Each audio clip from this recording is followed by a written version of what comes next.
प्रिय मित्रों, आप सभी को मेरा नमस्कार। आपने जरूर कभी न कभी या कहीं ना कहीं सर्कस देखा होगा, और सर्कस में जो उन लोग कलाकार प्रदर्शित करते हैं, अरे साहब, वो ज़बरदस्त होता है। मैंने कई सर्कस देखे, बल्कि अभी आजकल हमारे शहर में भी सर्कस लगा हुआ है। और अगर आप जाके देखें परेड ग्राउंड में, तो वहाँ पर बड़ी भीड़ रहती है, और स्पेशली बच्चों की, क्योंकि वो जो बैलेंसिंग एक्ट होता है वो ज़बरदस्त होता है कि कैसे वो लेडी या वो मनुष्य जो रोप होता है, जो रस्सी होती, मोटी रस्सी होती, कैसे उस पर वो चलता है एक बांस को लेकर के, इस पार से उस पार चलता है और गिरता भी नहीं है वो, क्योंकि वो पूरी रीति से बैलेंस करता है। पूरे उसको जो बैलेंस करने का जो तरीका है उसी को पता है। आपने अगर साइकिल चलाना सीखा होगा या स्कूटर चलाना सीखा होगा, तो आपको बैलेंस करना बहुत ज़रूरी है। हर चीज़ में हमें बैलेंस बहुत ज़रूरी होता है। अगर हम ज़्यादा खाना खा लें, ज़रूरत से ज़्यादा, तो क्या होगा साहब? पेट खराब हो जाएगा, है ना। खाना बहुत अच्छा है, खाने में कोई प्रॉब्लम नहीं है, लेकिन अगर हम सही रूप से, संतुलित रूप से अगर हम न खाएं, तो हमारा पेट खराब हो सकता है ना। अगर हम कोई भी चीज़ अगर ज़्यादा खूब दौड़े, मैं एक्सरसाइज करूँगा, एक्सरसाइज दौड़ते चले गए, अगर आप ज़्यादा ही दौड़ गए तो शायद हार्ट पर इसका इफेक्ट पड़ सकता है। तो हर चीज़ को एक संतुलित रूप में हमें इस्तेमाल करना है ना, तभी हम उसका फ़ायदा उठा सकते हैं। आपने ज़रूर वो बात सुनी होगी, संतुलित आहार। उसमें दाल भी है, सब्जी भी है, प्रोटीन भी है, अंडा भी है और रोटी भी है। संतुलित आहार। अगर हम हर समय बस मोमो खाते रहें, सवेरे मोमो, दोपहर में मोमो, शाम को मोमो, आज सोच रहे हैं मोमो क्या है? मोमो एक प्रकार का खाना होता है, अच्छा होता है, टेस्टी होता है, लेकिन अगर वही खाते रहें तो हमारा पेट खराब हो जाएगा। हमें संतुलित होना है। संतुलन हमारे जीवन में बहुत इम्पोर्टेंट है। ठीक उसी प्रकार से मसीह सेवकाई में भी संतुलन बहुत इम्पोर्टेंट है, और संतुलित जीवन में संतुलित सेवकाई परमेश्वर को भाता है। और सेवकाई क्या है? सिंपली कि हम परमेश्वर की सेवा करते हैं, ताकि एक दास का रूप में एक दूसरे की सेवा करके प्रभु यीशु मसीह की जो कलीसिया है उसको हम बनाते हैं। और उस सेवकाई के लिए हमें दो तीन चीज़ों की बहुत ज़रूरत है कि हम पवित्र आत्मा से इसका एम्पावर्ड हो सके, है ना। आप जानते हैं, अगर आपका स्कूटर का पेट्रोल ख़त्म हो गया है, गाड़ी का पेट्रोल ख़त्म हो गया, तो आपको क्या भरना पड़ेगा? उसमें एनर्जी डालनी पड़ेगी, पेट्रोल डालना पड़ेगा, डीजल डालना पड़ेगा, है ना, तभी वो गाड़ी चलेगी। अब अगर गाड़ी चलना बंद हो गई तो इसका मतलब नहीं कि आपकी कार खराब है, आपकी गाड़ी खराब है। नहीं, गाड़ी तो ठीक है, उसमें पावर नहीं है, पावर नहीं आया, क्यों? क्योंकि उसमें पेट्रोल नहीं है। तो उसी प्रकार से आत्मिक जीवन में भी हमारी मिनिस्ट्री के लिए एक पावर की ज़रूरत होती है। हम अपने आप में कुछ भी नहीं कर सकते। और वो पावर क्या है, वो सामर्थ्य क्या है, वो प्रबलता क्या है, वो तीन चीज़ें मैं आपके सामने रखता हूँ। पहला है कि हमारा और आपका जो जीवन है, व्यक्तित्व है, वो परमेश्वर के वचन से भरा रहे। दूसरा तिमोथी और उसका मैं आपके सामने तीसरा अध्याय, दूसरा तिमोथी उसका तीसरा अध्याय, दूसरा तिमोथी उसका तीसरा अध्याय और उसका 16-17 पद मैं आपके लिए पढ़ूंगा। तीसरा अध्याय 16 और 17 क्या लिखा हुआ है? हर एक पवित्र शास्त्र परमेश्वर की प्रेरणा से रचा गया है और उपदेश और समझाने और सुधारने और धर्म की शिक्षा के लिए क्या है? लाभदायक है, ताकि परमेश्वर का जन सिद्ध बने और हर एक भले काम के लिए तत्पर हो जाए। परमेश्वर का जन सिद्ध बने और हर एक काम करने के लिए तत्पर हो जाए। गाड़ी चलती रहे। हमारा मन, हमारा व्यक्तित्व जब परमेश्वर के वचन से भरा रहता है तो पवित्रता हमारे जीवन में आ सकती है और आती है, सिद्ध बन जाते हैं, क्योंकि ये ऑर्डिनरी वचन नहीं है, परमेश्वर का वचन। दूसरी बात, आप और बाद में देख सकते हैं, भजन संहिता 1 अध्याय भी इसी से संबंधित रखता है। दूसरी बात, प्रार्थना। प्रार्थना जब हम करते हैं, जब हम परमेश्वर से बातें करते हैं, जब हम वचन पढ़ते तो परमेश्वर हमसे बात करता है, जब हम प्रार्थना करते हैं तो हम परमेश्वर से बातें करते हैं। क्या लिखा हुआ है इफिसियों 6:18, इफिसियों उसका 6वां अध्याय और 18 पद में क्या लिखा हुआ, मैं आपके लिए पढ़ूंगा। हर समय और हर प्रकार से आत्मा में प्रार्थना और विनती करते रहो। आपके सेवकाई में आपको एम्पावर चाहिए, सामर्थ चाहिए, प्रबलता चाहिए। भाई साहब, कंटिन्यूसली हर समय चलते फिरते, खाते पीते, उठते समय, इधर उधर जब भी टाइम मिलता है, आपकी आत्मा परमेश्वर की आत्मा से बातें करे। जैसा मैं आपसे बात कर रहा हूं वैसे ही आप भी परमेश्वर के साथ बातें करें, कम्युनिकेशन। फिर तीसरी बात है पवित्र आत्मा से भरें। पहली बात वचन से भरें, दूसरी बात प्रार्थना हर समय करते रहें आत्मा में, तीसरी बात पवित्र आत्मा से नियंत्रित रहे। इफिसियों उसका 5वां अध्याय 18 पद, दाखरस से मतवाले मत बनो, पर क्योंकि इससे क्या होता है, लुचपन होता है, खराब चीजें आती है, लेकिन आत्मा में परिपूर्ण हो। तो ये तो हुई साहब हमारी मिनिस्ट्री के लिए एम्पावरमेंट, सामर्थ, आत्मिक पेट्रोल, यदि मैं ऐसा आपके सामने रखूं। फिर दूसरी बात, हमें अपनी प्राथमिकता को भी ध्यान में रखना है। एक सेवक होने के नाते, मैं भी एक सेवक हूं और हो सकता है आप भी एक सेवक हो, प्रभु यीशु मसीह के सेवक हो। हर क्रिश्चियन, हर व्यक्ति प्रभु यीशु मसीह का सेवक है। प्रभु यीशु मसीह ने आपको और मुझे इसीलिए बुलाया कि हम सेवकाई करें, चाहे छोटे रूप में, हो सकता है बड़े रूप में, जैसे भी हो। तो दूसरी बात, पहला हमें देखा कि हमें पावर परमेश्वर की ओर से मिलना चाहिए, वो परमेश्वर के वचन से, प्रार्थना से और पवित्र आत्मा के नियंत्रण से हो गया। ठीक है, दूसरी बात, हमारी प्राथमिकता क्या है। प्राथमिकता का मतलब है फर्स्ट थिंग फर्स्ट, मेरे जीवन में प्राथमिकता क्या है। कभी कभी मेरे दोस्तों, मेरे सेवक लोगों, हम लोग रॉन्ग, गलत प्राथमिकता करते। कुछ लोग क्या सोचते हैं, अरे साहब पैसा कहाँ से आएगा, चलो, अरे यार मिनिस्ट्री में तो पैसा ज़्यादा नहीं है, चलो मैं ये काम करता हूँ, वो काम करता हूँ। अपना मन वहाँ पर लगा लेते हैं, पैसों को, वेल्थ। अरे यार घर बनाना है, वो लैंड लेना है। कुछ लोग बोलते हैं यार लोग मुझे जानते नहीं, थोड़ा अपने आप को स्टेज में लाना है, पॉपुलैरिटी करना है, प्रेस्टीज लाना है।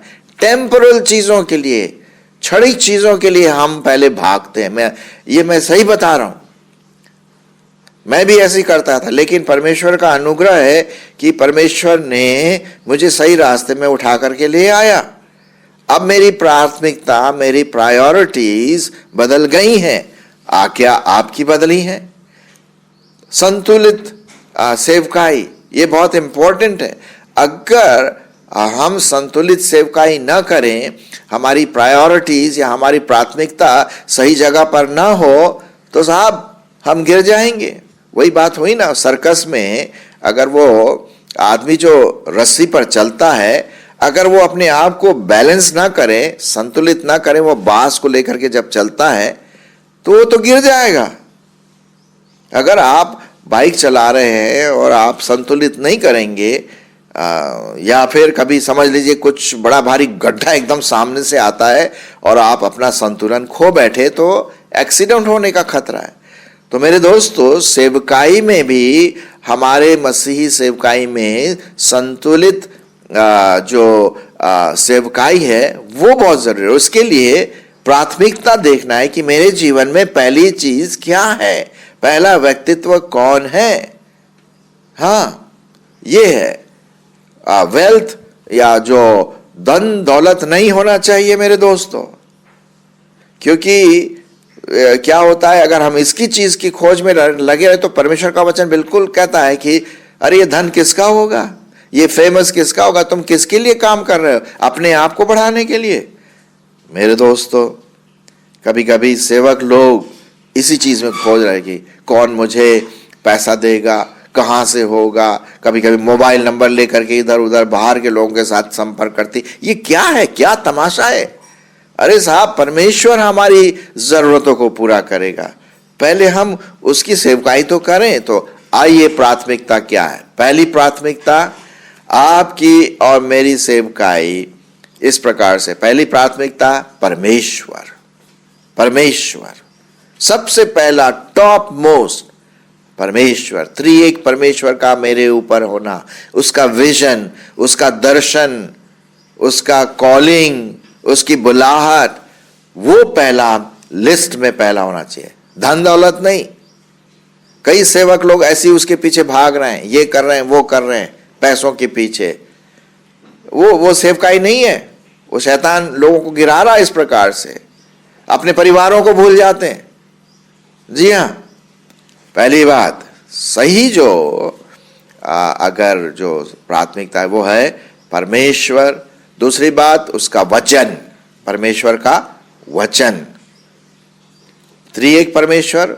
फिर उसका दूसरी बात, परमेश्वर का वचन। तीसरी बात, आपका परिवार।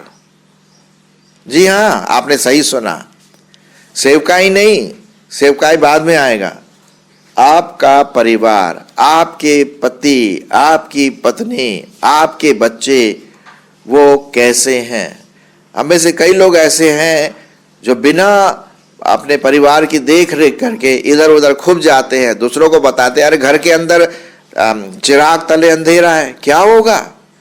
ये ठीक प्रायोरिटी नहीं है, ये सही प्राथमिकता नहीं है। और वो लोग बोलते, अरे साहब मैं मिनिस्ट्री कर रहा हूँ, सेवकाई कर रहा हूँ, और घर में हालत क्या है? लड़ाई झगड़ा, ये वो ताम झाम, बच्चे इधर उधर घूम रहे हैं, अपने ही वैल्यू सिस्टम में लगे पड़े हैं। ये क्या हो रहा है? कितने कितने सेवक के बच्चे आजकल ऐसे ही घूम रहे हैं, क्योंकि पापा है ही नहीं घर में, वो दूसरों को बता रहे हैं। मेरे दोस्तों, पहली बात, परमेश्वर जो सही प्राथमिकता है, प्रायोरिटीज जो है, परमेश्वर, उसका वचन। उसके बाद परिवार, मुझे अपने परिवार की देख रेख करना है ना। और जब हम परमेश्वर के वचन के अनुसार जब हम परिवार की देख रेख करते हैं, तब मिनिस्ट्री बाद में आती है। आपका जो सेवकाई का पहला जो सेवकाई का जगह है, पहला परिवार। जी हाँ, पर ये बहुत जरूरी है। और जब तक परिवार को परमेश्वर न बनाए तो वो बेकार है, सब मिनिस्ट्री बिल्कुल बेकार हो जाती है। मैं आपके लिए पढ़ूंगा भजन संहिता 127, भजन संहिता उसका 127 और उसका पहला पद। यदि घर को यहोवा न बनाए, घर को यहोवा न बनाए तो उसके बनाने वालों का परिश्रम क्या है? व्यर्थ होगा। यदि नगर की रक्षा यहोवा ना करे तो रखवाले का जागना क्या होगा? व्यर्थ होगा। सो मेरे दोस्तों, सेवक लोगों, पहले आप अपने परिवार को देखें। पहला परमेश्वर, उसका वचन, उसके बाद परिवार आता, मिनिस्ट्री नहीं आता। मिनिस्ट्री तीसरे नंबर में नहीं आएगा। मिनिस्ट्री जो है, सेवकाई है, वो चौथे नंबर में आएगा। आपका परिवार नेक्स्ट आता है। तो इसलिए मेरे दोस्तों, हम देखें कि हम अपने परिवार को बनाएं, अपनी पत्नी के साथ वो प्रेम वाला संबंध, अपने बच्चों के साथ वो प्रेम वाला संबंध, वो डिसिप्लिन, अनुशासन लाना है। तब जाकर के मैं दूसरों को बताऊंगा प्रभु परमेश्वर के बारे में। परमेश्वर के वचन में बहुत साफ रीति से लिखा, मैं आपके लिए पढ़ूंगा। पहला तिमोथी 3:5, पहला तिमोथी 3:5 क्या लिखा हुआ है वहां पर? देखिए, यहां पर इस प्रकार से लिखा, पहला तिमोथी 3 अध्याय 5वां पद। सुनिए ध्यान से कि जो सेवक है वो क्या लिखा है, दूसरे पद से मैं पढ़ूंगा। सो चाहिए कि जो अध्यक्ष है वो निर्दोष हो। सुनिए ध्यान से कि जो सेवक है वो क्या लिखा है, दूसरे पद से मैं पढ़ूंगा। सो चाहिए कि जो अध्यक्ष है वो निर्दोष हो, एक ही पत्नी का पति, संयमी, सुशील, सभ्य, पहुनाई करने वाला और सिखाने में निपुण हो, पियक्कड़ या मारपीट करने वाला ना हो, वरन कोमल और न झगड़ालू और न लोभी, और अपने घर का अच्छा प्रबंध करता हो और लड़के बालों को सारी गंभीरता से अधीन रखता हो। जब कोई अपने घर ही का प्रबंध न करना जानता हो तो परमेश्वर की कलीसिया का रखवाली क्यों करेगा? बिल्कुल साफ लिखा हुआ है साहब, बिल्कुल साफ लिखा हुआ है, बिल्कुल साफ। हमारा तीसरा जो प्राथमिकता है वो परिवार है। चौथा मिनिस्ट्री में आएगा। जब वो मिनिस्ट्री, पहले हम अपने घर को सुधारें, उसके बाद हम बाहर के लोगों को बताएं। और इसके लिए आप और बाद में पढ़ सकते हैं इफिसियों उसका 5वां अध्याय 24 से 33 पद भी इसी के बारे में हम देखते हैं। तो मेरे दोस्तों, रिलेशनशिप, एक संबंध, एक सेवक का अपने पत्नी के साथ, अपने बच्चों के साथ, बच्चों का अपने पापा के साथ, पत्नी का अपने पति के साथ एक गहरा संबंध होना चाहिए, जैसे कि प्रभु यीशु मसीह का संबंध उसकी कलीसिया के साथ है। वैसे ही पति और पत्नी और बच्चों का संबंध एक दूसरे के साथ बना रहे। हालेलुया। तब तो मिनिस्ट्री की बात आती है। नहीं तो मैंने देखा है मेरे दोस्तों कि सेवक लोग चले जाते हैं छोड़ छाड़ के, मतलब घर एक तरह से होटल बन गया है। यहाँ आए, 1-2 दिन रहे, फिर अपना नया कपड़े डाल दिए, चले गए मिनिस्ट्री में, दूसरों जगह वाह वाही हो रही है। अरे साहब, घर में हालत क्या है? बेचारी पत्नी सफर कर रही है, बीमार है, जा नहीं सकते, बच्चे इधर उधर जा रहे हैं, कोई डायरेक्शन नहीं है घर में, घर बिखर चुका है। एली जो था, उनके बच्चे ऐसे निकल गए, उसने ध्यान ही नहीं दिया अपने बच्चों पर। उनके बच्चे लुच्चे हो गए और पाप में गिर गए, क्योंकि एली बहुत सोचता रहा कि मैं तो परमेश्वर की सेवा कर रहा हूं। हम पहला सामुएल में इसके बारे में पढ़ते हैं। जी हाँ, इसीलिए बहुत जरूरी है कि हम अपने परिवार के, अपने बच्चों की देख रेख परमेश्वर के वचन के अनुसार करें। पहली सेवकाई वही है, पहली सेवकाई वही है घर में। जी हाँ, उसके बाद बाहर जाइए आप। जब हम परमेश्वर का वचन, उसकी सेवकाई घर में करते हैं तो परमेश्वर फिर क्या करता है? हमारी सेवकाई पर वो क्या करता है? आशीष देता है ना। कई प्रकार के मिनिस्ट्री हमारे जीवनों में आते हैं, है ना? और इसलिए ये बहुत ज़रूरी है कि हम बैलेंस, संतुलित सेवकाई करें। और ये मैं बड़े डंके की चोट में लगा करके कहता हूँ, मेरे सेवक भाई, आप अपने पत्नी के साथ मिलकर प्रार्थना करें, अपने बच्चों के साथ मिलकर प्रार्थना करें, उनको अनुशासन में रखें, उनको परमेश्वर की वैल्यू सिखाएं, क्योंकि टाइम निकल जाएगा और पता नहीं पड़ेगा कि आपके बच्चे बड़े हो गए और आपने अपना प्रेशियस टाइम खो दिया है। मेरे दोस्तों, हमें बहुत इम्पोर्टेंट इसमें बात करना है। यहोशू उसका 24 और 15 में आपके लिए पढ़ना मांगता हूँ। यहोशू उसका 24वां अध्याय, वहाँ पर बहुत अच्छा परमेश्वर के वचन में लिखा हुआ है। यहोशू उसका 24 अध्याय और 15वां पद में क्या लिखा है सुनिए। इस प्रकार से लिखा हुआ है। यहाँ पर यहोशू चैलेंज दे रहा है, चुनौती दे रहा है इस्राएलियों को। भैया, तुम लोग पता नहीं किसकी सेवा कर रहे हो, क्या कर रहे हो। तुम परमेश्वर का भय मानो, खराई से चलो, सच्चाई से चलो, है ना।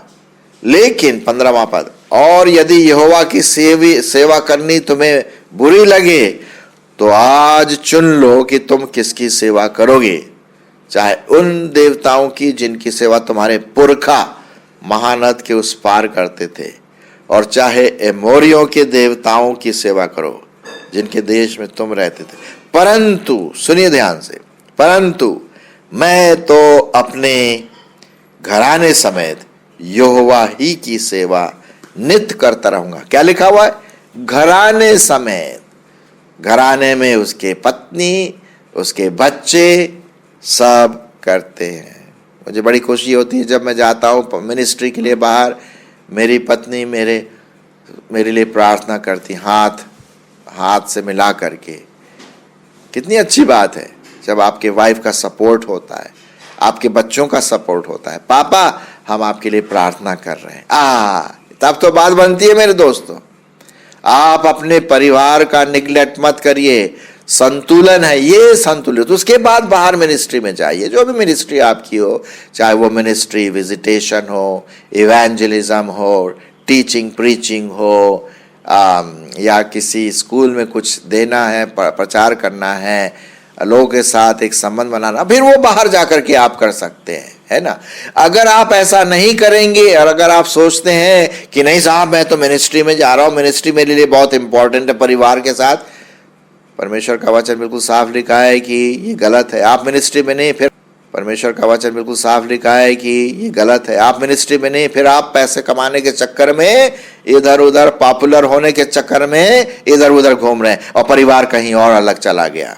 ऐसी कई सेवक है जिनका पारिवारिक संबंध ठीक नहीं है। और दूसरी बात मैं ये भी बताऊं कि कभी कभी इस चक्कर में जो सेवक है वो गलत संबंध में भी पड़ सकता है, विशेष करके यौन के संबंध में। होशियार रहिए मेरे दोस्तों। इसलिए बहुत ज़रूरी है कि आप जो सेवकाई करें इस प्रकार का प्राथमिकता हो। पहले तो आप एम्पावर्ड हो जाए पवित्र वचन के अनुसार, अपनी सेवकाई में अपने आप को स्ट्रांग बनाए, अंदर से पवित्र वचन को भरें, प्रार्थना में, आत्मा में प्रार्थना करते रहे, पवित्र आत्मा से कंट्रोल रहे। उसके बाद आपका परिवार आपका आता, पहले परमेश्वर, उसका वचन, फिर परिवार, फिर मिनिस्ट्री, फिर सेवकाई। जब इस प्रकार से हम देखते हैं तो परमेश्वर हमारी सेवकाई पर क्या करेगा? आशीष देगा, है ना। तो मेरे दोस्तों, मेरे सेवक लोगों, मैं जो बात बोल रहा हूँ बड़े अनुभव के साथ आपके साथ शेयर कर रहा हूँ। आशा है ये आपके लिए आशीष का कारण ठहरेगा। आमीन।